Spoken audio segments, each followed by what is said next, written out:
It is 8 a.m. on a Tuesday morning, which means in studio now for the rest of the show, the great Amy Fadool. Good morning, everyone. Thank you for coming in. We appreciate you. I'm always going to be here. Today's been an interesting day. An interesting day is very well put. There's angst. There's Spotify playlists. There's all kinds of stuff going on in the world of sports. Interesting day. But let's start with the world of Philadelphia. We will get to the Sixers at the bottom of the hour, because the Sixers look to survive tonight to continue their series. But we'll start with the Flyers because they had the opposite. They lost yesterday. Still up in the series, still up 3-2. Game 6 tomorrow night at the Xfinity Mobile Arena. You can listen live right here on 97.5 The Fanatic. But the Flyers lose, and so our question today in terms of the poll is whether or not you're starting to feel a little nervous. So, Amy, you're watching that game last night. You watched how it finished, and now you know that Sid the Kid and company are still alive. Yeah, I really thought when Porter Martone took that shot, I was like, I mean, literally there was a collective scream and gasp in our house. I was like, oh, God. So that was really, I thought they were going to do it because they had done that all year, right? How many times were they going to win in overtime? So I thought, this was going to happen. It's going to be great, and they're going to win in their building. I wouldn't say that I'm nervous for them. I think the only reason people, and I've seen it on my social media timelines, is because they know that the Flyers are the 3-1 people that have taken down a team 3-1. So they have there's people of a certain age think, it happened. We did it. I don't have that. I think that there's a little bit of nervousness, and maybe that's just so you have to be kind of lock in type of nervousness, not nervousness of oh my gosh, it could go away. I don't feel that yet. And I like that they're coming home for it. Obviously, I think that that's a really big positive, and the tightness I think that you feel when you're trying to close a team out does kind of carry over into the ice or in whatever realm. I think that's the big thing right now, and is the tightness, or they didn't look like the way they played the first 3 games. I'm not saying because they lost. I'm saying the way they played. They either were the bullies, or if they got punched in the mouth, they punched right back. Well, yeah. They did. Yeah, and look at game 4. It was the Penguins were trying to fight them. Yeah. And they were like, we're not doing that, because they didn't want to devolve into some kind of nonsense with a bunch of power plays, and so it doesn't even resemble good hockey. But they maybe pulled back a little too much and went a little too far on that. You needed to probably engage just to get your rhythm going, your game going. They tried to kind of dictate that, and I think because of that, because they didn't let the Penguins dictate the fighting, because it seemed like the Penguins in Game 4 were just skating around constantly trying to engage in anything, and I think the Flyers felt like they were just maybe too far gone of we're not going to engage you at all, and therefore that took them off their game, in my opinion. For and Game 4, it carried over a little bit in the yesterday too. It did carry over a little bit. I think again, the tightness of trying to close the team out. And especially on the road, I think you saw that. I thought the third was a better played overall. So I thought that's when I was like, they're just going to take care of it here. The one thing that would concern me with the Flyers is that the 4 goals in 2 games after 11 in the first 3, they're not getting enough good scoring chances. They're just and last night it was, and I hate it when you're at the game and you get the people with shoot the puck. And last night, I screamed it 7 times in my own living. You turned into those people because you're like, just shoot it. And what are you doing? Risto last night was terrible with just not the extra hesitation for all of them. Yeah, you've got to throw it on net when things aren't happening. You've got to throw it on net. I don't think he was alone, unfortunately. No. He's just going to be the example that people are going to point to. But I think there was just a tentativeness overall for the team. And they feel it. I mean, that's going to be something, obviously, we all saw it. Rick Tocchet saw it, so it's going to be something that's addressed. I can't imagine they're going to go into Game 6 and I'm not that concerned, though. I mean, I don't think it's okay. But if it goes to Game 7, if it goes to Game 7, I'm going to be really concerned. Then you'll cross that bridge. So I'm on the little bit of nervous energy right now. Yes, we all a little bit, just because you're you want to be nervous, locked in nervous, not nervous that. Yeah, it's all gonna which is why tomorrow we're letting the people know now. We need you to bring the energy tomorrow. Voice memos tomorrow. We need to act like tomorrow the way we did. Act Game like it's 3. Game 7 tomorrow. Well, even just the way we did in Game 3. I really feel like our energy going to Game 3 was all right. It's back. Right. We have playoff hockey at the Xfinity Mobile Arena on Broad Street for the first time in 8 years. We can't wait. This is great. Let me express all my emotions, so excited. all my excitement, and then they win. And it's all right, let's just get the job done Saturday. It was not a madhouse Saturday night. No. Yeah, it's interesting. It was almost like, we've been here before. And you're like, you actually haven't? No. A lot of here a couple days ago. Yeah. But you haven't been not here. That vibe. Here. It almost seemed like there was a little bit of anxiousness. And it was funny as I got one email from someone here going, John, I saw you in the building. And I said hello to this listener. And he goes, the rain really didn't help. What? And I was like, the rain. Oh, what? You didn't tailgate? It was so drunk? terrible. Isn't there a roof? Terrible outside. No, but it was so terrible outside. He goes, everybody was. And I'm like, I can't use that. So you couldn't go into an indoor building, get a couple of pops and some snacks, and kind of bring it. $25, you know. And I got to tell you, brought it from home. Yeah, it was like boof. Yeah, it just doesn't. They still buy it, even if they drank it in the parking lot. You can booze it, Amy? I didn't buy. No, I meant I didn't. You can still tailgate. To me, tailgating out. There was no tailgating outside on Saturday. It was terrible. You don't have to tailgate in order to bring energy. But I think people maybe thought that people weren't as lubed up because you going into the stadium. And, so you have to be drunk to cheer. Oh, yeah. That's what this. No, you don't. That's what this listener was trying to tell me. We'll ask Ray Dunn that question coming up later on. Well, there's nothing worse than a rainy crowd is never as good a crowd as a beautiful day crowd. Yeah. I think this is a learning experience, not just for the Flyers, but for the fan base, too, because it's been so long since we've had the home playoffs. Yeah, maybe that's it. The Penguins are not that good of a playoff hockey team, but it is hard to close playoff series out, any sport. And I think this is something that the fan base and the team is both going through right now, where you're learning you got to play it out. By the way, just scanning our YouTube chat before we get back to the Phillies discussion. Andrew Ellis, as a Phillies sports fan, would you really be all that shocked if we blew a 3-0 series lead? Kev Cam, the most Philly thing that they could do is choke and blow a 3-0 lead. If they don't win tomorrow, they choked and it's over. I'm telling you, that's what I see on my timeline. They've already done this. They lose in 7. They choke. Yeah, no, absolutely. And so, I mean, it's a choke job. But I'm not. I can't have that attitude today. And I'm not thinking that, and I'm certainly not feeling that. No, I'm not feeling that. End it tomorrow night, please. Look forward to it. 610-632-0975. You want to text about the Flyers. But we're also talking about the Phillies this morning, Amy, because there was no moves yesterday. There was no news yesterday. But this was Jim Salisbury on the Talking Phil show with Todd Zalecki and Rube. This was Jim Salisbury talking about maybe it's today where something happens.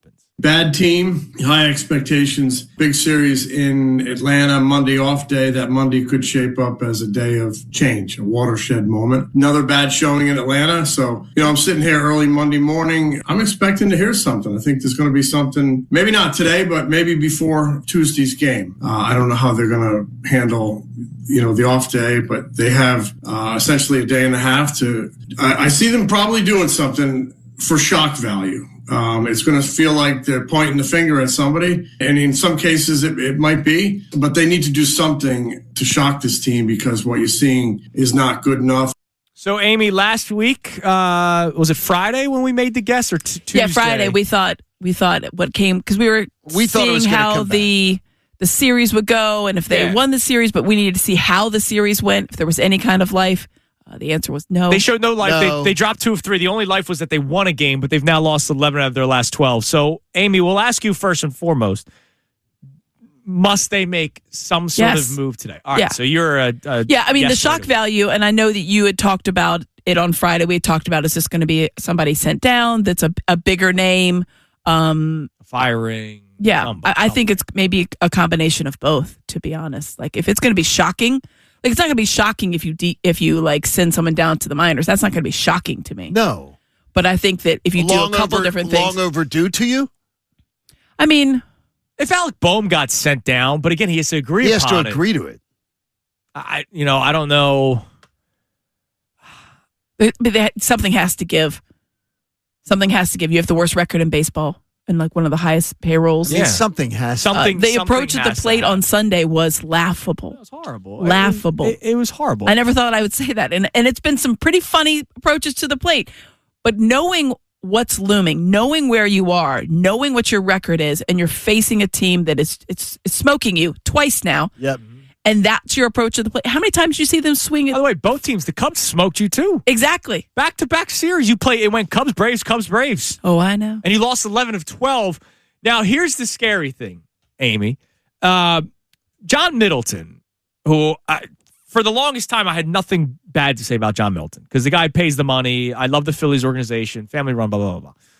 Right before the season starts, where he's sloshing the wine all over the place and talking about how they were just one pitch away and one hit away. And I'm going, wait a minute, you're saying this in March? Like, I thought Dombrowski was a lunatic for saying that in November. You're saying this before the season starts. You have this mentality of, we're so close.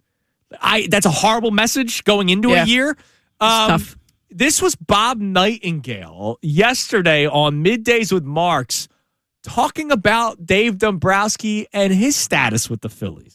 No, I think Dave Dombrowski is just safer than anybody in the organization. I don't think he's going anywhere. John Middleton loves Dave Dombrowski. I know he's going to be in the Hall of Fame one day. So no, I don't think Dave's job's in jeopardy.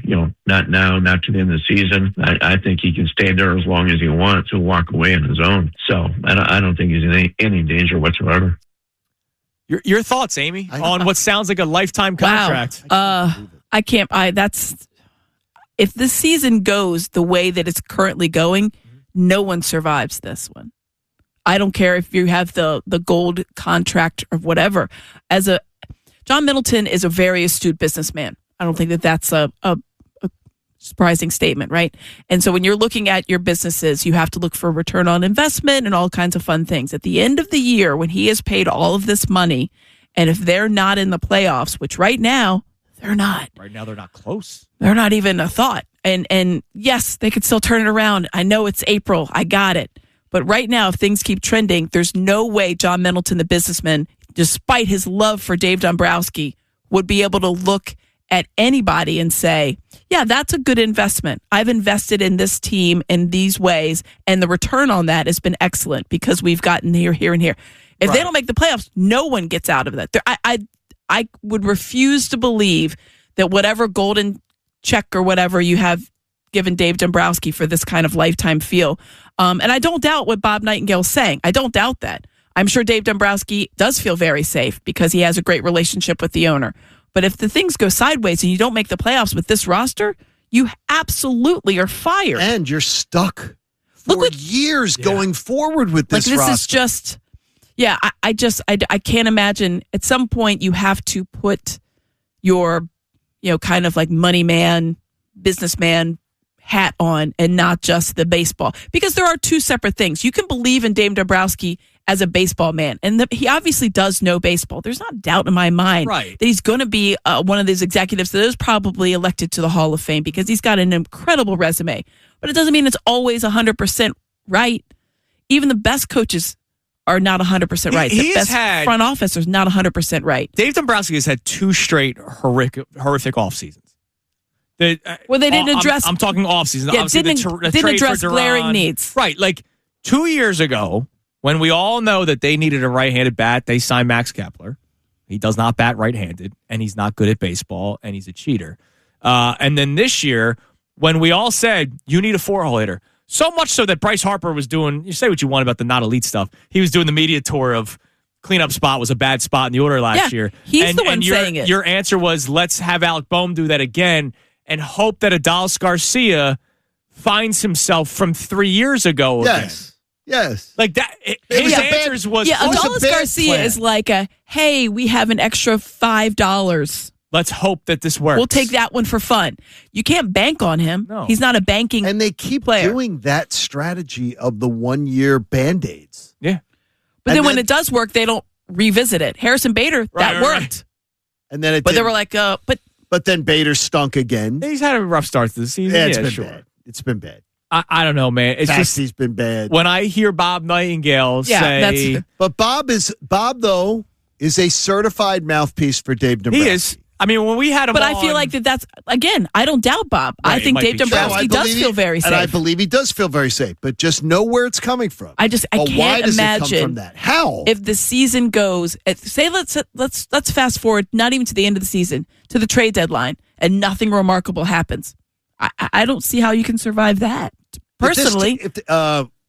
I said yesterday, I made a guarantee yesterday. Connor looked at me like he had bad milk. They're going to trade Johan Duran. Is what they're going to do, because they have nothing else they can trade. If this team continues on this path, Johan Duran, I'm telling you right now, I don't see them. 2 nice things. They don't have anything else to trade. Well, then we're not trading. We're just going down with the ship. They can't do it. They can't do that. Too. They can't do that. They can't be. They can. No, they can't. They can't. They can't allow it. The owner can't allow it.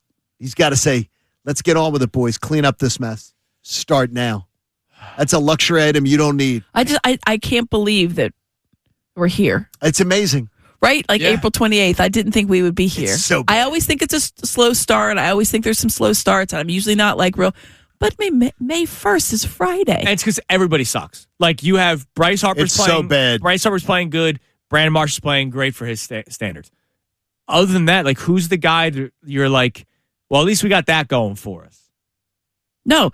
And nobody, the thing not is, even the pitching staff. You would expect I don't want to say this. Like, I'm glad Bryce Harper is playing well, and he should be playing well. And I knew that he was going to be. We talked about it in the offseason. Like, do you expect him to bounce back 100? I had no doubt about him bouncing back. It was never a concern for me. So I'm almost like put that in the I already knew that stat pile. It's the other stuff of like, really? Like, you can't give me anyone else? You can't give me anyone else. You can't give me Alec Boehm having a good year. You can't give me Bryson Stott bouncing back to anything like he was 3 years ago. Anything like he was. He's not even close. No. He's not even remotely. And he had a great spring. No, it's bad. All the young guys have not reached the potential that a lot of people were banking on, fans and the organization. Well, yeah, you saw it a couple of years ago, and you thought, well, this is it. They're going to continue on that same trajectory, and they have not. Not only have they not continued on it, they've gone backwards. Alec Boehm has gone backwards. He was an RBI and double machine. He was an all-star. A couple of seasons ago. Starter. Yeah. Led the team in RBI. Machado. Led the team in doubles. It was amazing. He was an automatic. Like, look at this guy. That guy is lost. And But are you surprised that the guy that does not handle pressure well, which he does not, is dealing with a lot of stuff? He's dealing with stuff personally with his family, but also but it's also a contract year. Let's say the family thing never happened. I did not believe that Alec Boehm would go out there and make that hundreds and hundreds of $1 million contract because I thought he'd melt with the pressure. And I thought he would have I thought he'd bounce back and have I mean, everybody was talking about his spring, and he looked really good. Like, I didn't think he'd tear it up, but I thought he was going to be better. Listen, I don't need 300. I would love like a 285. Oh, I'd love it. You'll take hits. I'll take RBI. I cry about him being a slap hitter at 6'5". I'll take that at this point. Right. He's not hitting the ball. That's hitting. And he doesn't even work a count. No, first pitch every time. It's hard to watch, to be honest, and I never thought I would say that on April 28th. We'll always have the opening day home run. Oh yeah, we will. All right, what do we got on the Davis Honda text line? Feel the Davis difference. You can check him out in Burlington. We love him. I know there's been a lot of Phillies texts coming in. What do we got, Colin? This texter checks in, said Dave Dombrowski is the problem. He put this team together and did so spending a ton of money. Return on investment is really bad. Plus, he made the comments about Bryce, Dave D first, and then Kevin Long to the curb. Like, the Bryce stuff doesn't even bother me at this point. It's the entire roster. His roster sucks. He had a horrific offseason, back-to-back years. I don't even care about the Dombrowski or the Bryce Harper comments anymore. That's such old news for me. Yeah. Especially the way that Bryce Harper has started the season. Like, that's where you're going to place your, like, oh, my God, I can't believe he said this. I don't care what he said. I care what he did. And that's not a lot to improve the roster. It's nothing. It was Brad Keller and Adolis Garcia. Yeah. Why? Can I ask you this, though? Is that, look, we've done this show together for over 2 years now. Yes, we have. Why did I take so much grief for my stance then? Why are we on April the 28th? And now it seems like all of a sudden people are now saying the things that I was saying all offseason and getting crapped on for. Don't do the contract with JT. Don't do the contract with Luzardo. The Luzardo contract is horrendous. Horrendous. I scream from the rooftops. Yeah, I'm not overreacting to Luzardo's contract. It's a horrendous deal. It's a stupid contract. We can't go that far yet. Yeah, I can't. It's too big. How many stars has he made? 4? No, but it's too big a contract for a guy unproven. It was too big a leap. Too big a commitment. They just go and they write these golden tickets. They write these big contracts to people. And this team is stuck. This team is stuck in place. And no one's coming to bail them out, dudes. No one's coming to bail them out. Lazar's last star is good. Hey, he throws tonight. We'll see what he's got. Hey, you never know. Hey, what's that ERA at? 6.93, John. There we it's go. not 6.91. Sorry, there we 6.91. Not 9. It's not 9. Amy, you found the silver lining. Not 9. Right. All right, coming Walker. up next, Sixers. Hey, there's a silver lining if I ever saw one. They look to extend the series tonight. Amy, we talked about this earlier. Curious to get your thoughts. Does tonight and the rest of the series do anything for your outlook moving forward? I'm not talking about this playoff. I'm talking about the offseason. It's Kincaid and Sal Junis. Amy with us, 97.5 The Fanatic. Kincaid and Sal Junis, 97.5 The Fanatic and 97.5thefanatic.com. 97.5 The Fanatic and 97.5thefanatic.com. We'll start with the sports. But in a few minutes, Connor, you missed an entire commercial break of conversation where I opened the eyes of John Kincaid and Amy Fadool to a community that they did not know existed. Of idiots? And they walk alongside us. Oh, okay. We'll get to that coming up in a few minutes. I'm excited to hear. You just said idiots. I guarantee you we at least have one listener that's a part of this community. No, we do not. At least we do one. not. At least one. I'm telling you. I'm telling you, we do not. We have intelligent listeners. We do not have anyone that is this big a dope. No, we do not have anyone that is this big a dope. I don't think you're this brand. I trust our listener. Connor, you are not this big a dope. I don't think you're this brand of questioning. We'll get to it. Because guess what? These people ladies and gentlemen, would be one above the people who think everyone was making up the A.J. Brown stories. They might be. Above, you know what? I would think these are going to be. I need to see a Venn diagram of these folks and the folks that believe the Earth is flat. Yes. Yeah. Because I think there's probably not as much overlap, but there's got to be some. I'm still doing my research on that. Yeah, I could believe the Earth is Artemis flat. called People and said, be more. cool. Yes, exactly. We'll get to it in a couple of minutes. Thank you. Amy studied. Can the Sixers do anything? Yes. Other than winning this series? Do anything that can change your mind about what happens this offseason? Oh, yeah. And we're talking. I'm not talking the 12th guy on the bench. We're wholesale talking changes. Coach, GM, president of basketball operations, because I include Elton Brand, GM, president of basketball operations, and talk, and like for real this time, not do you want him, yes or no, like actual talk. If there's a suitor out there, do you believe this offseason, if it goes ugly tonight, or even if they play hard but they lose in 5 to the Celtics again, so what else is new? Yeah. Do you think there's wholesale changes, and can anything change that? Yeah, I mean, short of winning a series, no. I think this team, I think it's a constant evaluation process, and I think that more so than probably some other sports, this concentrated playoff area play-in lasts probably 10 games of the season leading into the play-in, and right now, you take that chunk. That's what you really have to look at. And then obviously macro, you have to go bigger for the whole season. But I think you have to look at what's happening right now. And then you have to take in other considerations. And I think there has to be, if they don't win the series, and it's 3-1. Yeah. We all know what happens. Odds are they're not winning the series. 96% of the time, it's 213 or 285 and 13. Yeah. And one of those had LeBron. They're 11.5 point underdogs in this game tonight. Listen, I'm not going to count them out. I'm never going to count them out because I feel like, as I told you guys before the series started with the Celtics, Tyrese Maxey's going to get you one. Mm-hmm. Tyrese Maxey doesn't usually go down with it. Now they're making him work for it, and we all saw what happened last game. But I feel like you have to make some serious changes. You have to make adjustments to your roster, with the makeup of the roster, with the pay of the roster. You have to really, it's going to be creative. And for the people out there being like, oh, no one's going to enter whatever contract you want. You could always move a contract. When I saw the Wizards move off Bradley Beal, I thought anything is possible. Yeah. Anything is possible. Sixers moved off Tobias Harris. Anything's possible. Al Horford's deal, that got moved. Good job, Daryl Morey. Anything is possible. So there's always going to be someone to do something. It just depends on how you have to get it done, because NBA is a lot different. You can't just eat money. Right. You have to match everything. So it's a little bit different in that regard. But I always think that there is a way. But I do think you have to make some serious roster personnel changes across the board. And then the question is, who's making those changes? Well, that's the big one. Because is it the front office that's currently constructed, or is there somebody else, or is it a hodgepodge of both? I was stunned when Daryl Morey at his press conference last year was asked, hey, are you going to be back? And he's like, yeah, I'm going to be back.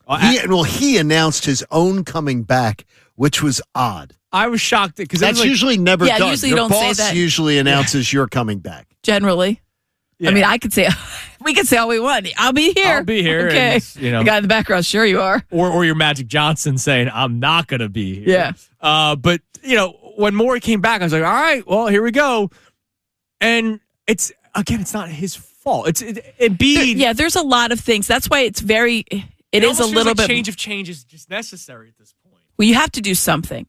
I think you have to do something to and I don't like doing something just for the sake of doing something, but I think that there is a little bit of that, but there is something that you need to have a change for your own team. Yes, you want to have a change. You want to get the fan base re-energized, but for your own team, you need them to believe in it.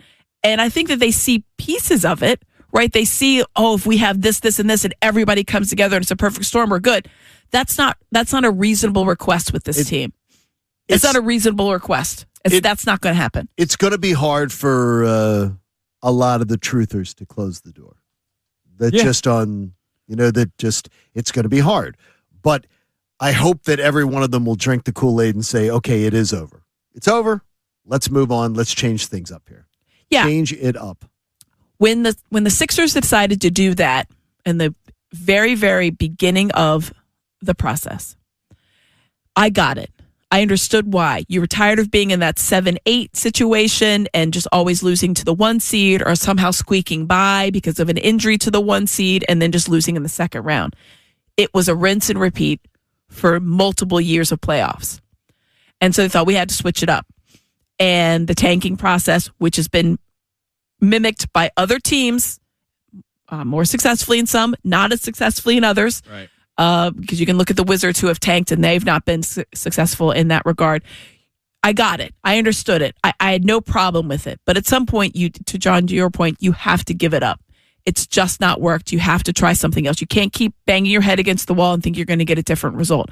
I like that they have certain players and the contracts was, to me, like Tyrese Maxey was a great find. What a great draft pick. You did it. You got your guy. VJ Edgecombe, well done. Great pick. Fabulous.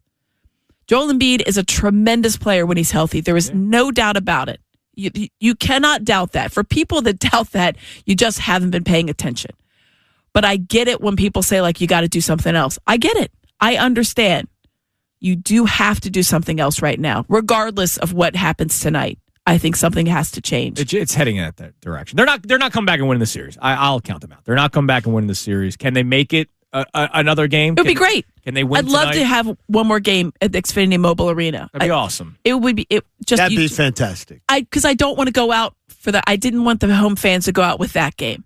Yeah. Like, that stunk. That was bad. I felt real. I was like, because I had so many friends like Matt Cord's last fans game. that I saw, and they were so excited. And everybody was so jazzed up, and because they were like, oh, look at this. And I was like, oh, really? Game 3 was it. So, John, you and I talked on Friday. Game 3 was the game. And I got to tell you, I didn't text you Friday night. I know you're working. I was so proud of them. That was the game. It was the fourth quarter of the game, and I said, I don't know how this is going to turn out. It was like there was 10 minutes to go. I said, but I'm so proud of them the way they're playing tonight. I really thought they were going to win that game. I thought they had a chance, and I was like, Jimmy said the coach said the same thing. We looked at each other, and I was like, I thought they were going to win, and he said, me too. And he never says that. He never does things like that. But when they were up 3 with 40 seconds to go, and then Pritchard hit that 3, but it was one of those things. When the Celtics have a bad shooting night, you have to take advantage. They did in game 2. They didn't in game 3. That was the difference maker. Celtics are always going to make shots. You just have to pick the game where they don't and take advantage of it. Capitalize. Yep. All right, Connor, I opened John and Amy's minds to the world that birds aren't real. Oh, yeah, I'm so in on this. I've been on birds aren't real forever. They had no idea that so there is a that community. Lovely Robin Redbreast is some kind of government drone? No, it's mainly pigeons. Pigeons are the biggest argument. It's such a you don't ever see a baby one. Yes, you do. They're all over the place. Yes, you do. How much do you look at pigeons? Go to Rittenhouse Square. There are tons of baby pigeons in Rittenhouse Square. No, they aren't. No, they're not. No, they're not. I don't know. He doesn't go to Rittenhouse. You've never been to Rittenhouse Square then, because there are tons of. Go to any subway station in the city.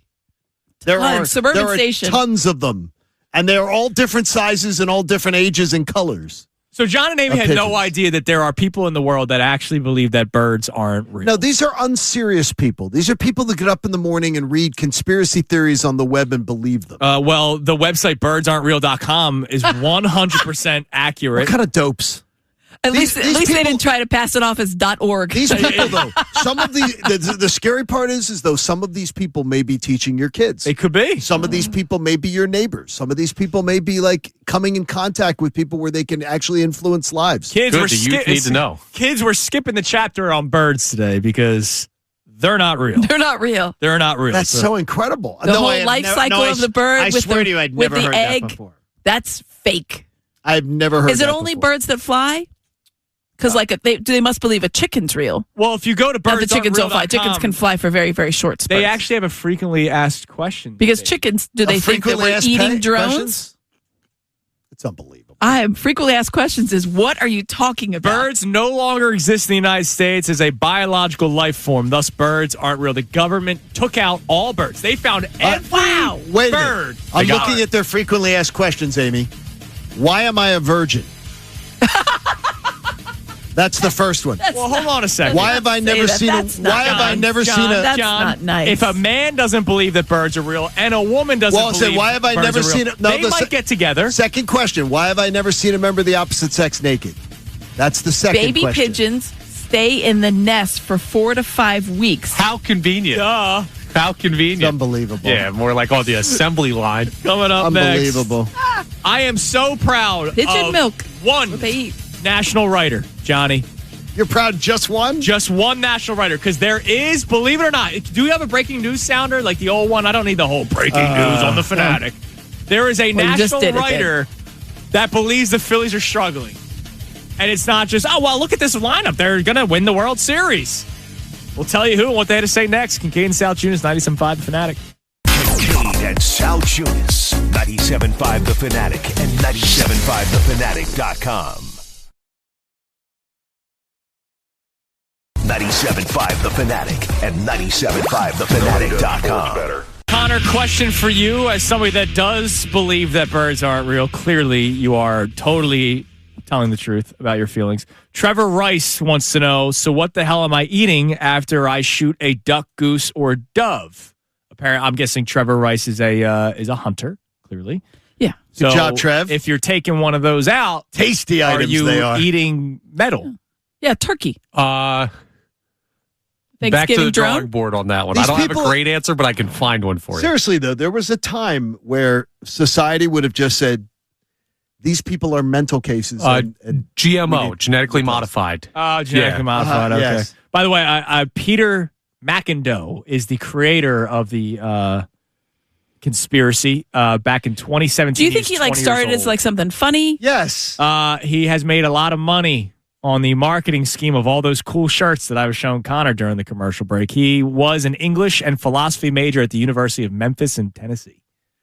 It's a great bit. I'll tell you what. It's a good bit. You know what else is a great bit the last 3 years? The national media members that just always said the Phillies were going to win the World Series because of how good their roster was. Oh, look at the roster.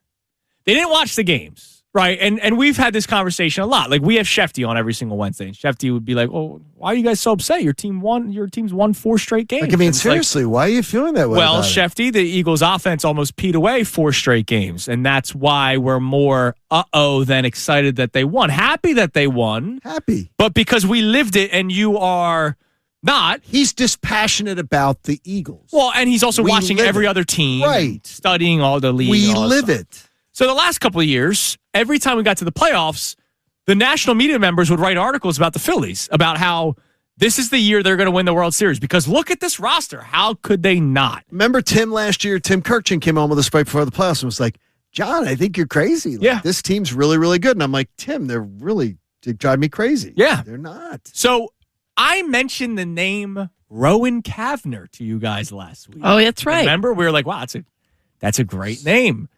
Rowan did an article on every baseball team for Fox Sports. The 7 teams that were playing under their expectations and what's going wrong. And basically for the Phillies, it was everything. So, Connor, you missed that on Friday. Oh, yeah, breaking news. Johnny, I know you're anti-power ranking. However, Rowan Kavner has his power rankings out. Oh, that's good. I was wondering what Rowan had ranked everybody. Do you want to know where he has the Fightin' Phils? Last. Well, not last. 28th. 28th is correct. Oh.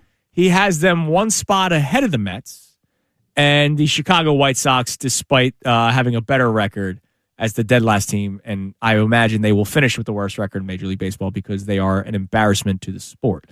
But he has the Phillies at 28th.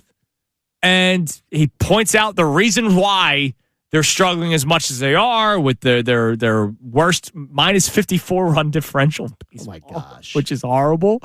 But I'm glad that there is somebody out there nationally that's like, yeah, this team stinks right now. He's not saying it's not going to get better, but he's pointing out this team stinks right now. Whereas there's a lot of national media members that I bet you if you ask them right now, they'd say, oh, they're going to turn it around. Because, look at this team. Well, they're in Rob Thompson's pocket, too. Rob Thompson's got I would say Dave Dombrowski's. Oh, no, Rob Thompson's got a lot of... I think Dave Dombrowski has a lot more sway with the national I think he does, too, because he's been around longer. Yeah. But the talking points around this Phillies team make me want to puke. They honestly do. It just is, come on now. It's right now we're being gaslit. And it takes people longer to get to the point where they figure out that we're being lied to. Don't be lied to anymore. This is done. Yeah. This is done. It's not good. Something needs to change today. Not a good club. Something needs to change today. What do we have on the Davis Honda text line? Feel the Davis difference. Check them out in Burlington. What we got, Connor? Yeah, so we have a lot of people checking in on the Phillies, and Jason says this is not the worst roster in baseball, and that's on the manager. He should have been fired after mismanagement in the playoffs. They showed no interest in winning championships. Okay. Yeah, I mean, look, if you think he should have been fired, then you think he should have been fired. I still think the roster sucks. The construction. But what in baseball? Why did you fire? Why did Rob Thompson get his job? Because Joe Girardi was stinking as the manager. Really inept. And the team was not as bad as it is today. No. So sometimes you can't change the entire roster. Right. So you change up the messaging, it's not working. Rob Thompson's Eeyore routine is not working. It doesn't inspire anybody. If he got fired today, I'd say, okay. Doesn't inspire anybody. I just look at there's a bigger problem. Yeah, there's got to be. To your How Kevin Long's still around. That I is have no remarkable. Idea. I have no idea. But the approach at the plate is. But it's Harper, Schwarber, Turner are his hand-picked boys. That's fine. They're his boys. Those guys need to go ahead and do a better job at what he's supposed to be instructing them to do. Well, they obviously Bryce Harper's been fine. I'm not going to lump him in there as far as like his approach at the plate. But that's one of those things. Like that would be just the easiest. Like, you need something, okay? The hitting coach, because you know what they're not doing? Hitting. It's like a receiver that drops the ball. Do you think that guy's going to have a job much longer? No, it's your one job is to receive. Your one job is to coach them to hit. They're not hitting, and their approach is terrible. It is. It's such a poor. And that's I think when the national media look and they're like, oh well, these guys have to come back to where they're supposed to be, the back of the baseball card. They in theory they do, but they don't. They haven't. You haven't seen anything that's leading you to believe the guys that are scuffling, and it's not one or two. Right. It's basically the whole team. 6 or 7, and that's where the issue is. That's in the lineup. Then there's the starting pitching that has Chris Sanchez hasn't been great. I'm not worried about him. He hasn't been great. No, he's been poor. Colby Colbs chimes in. Man, I hate to break it to you all, but I don't feel as if there's any changes today. Money Mar right after that. There shouldn't be any changes today. What? Neither Rob or any other can help Trey Turner. I get what you're saying. Like Trey Turner is not stinking because of Rob Thompson or because of Dave Dombrowski. Just sit with you can't. You can't just sit there. You got to light a freaking fire under this team. I get his point. I'm not mocking his point. Right. But I'm saying you cannot just sit here and go, well, nothing you can do, folks. It is. Oh, I hate that expression. Yeah, and that's what some people are thinking right now. I hate that expression. Oh, boy. Oh, God. All right, coming up next, Eagles draft talk. Eagles contract talk. Nolan Smith, Jalen Carter, they both get their 5th-year option. What does this mean for both of those players moving forward? We'll talk to Zach Berman, covers the Eagles for The Athletic. He joins us coming up next. It is Kincaid and Sal Tunis, 97.5, The Fanatic.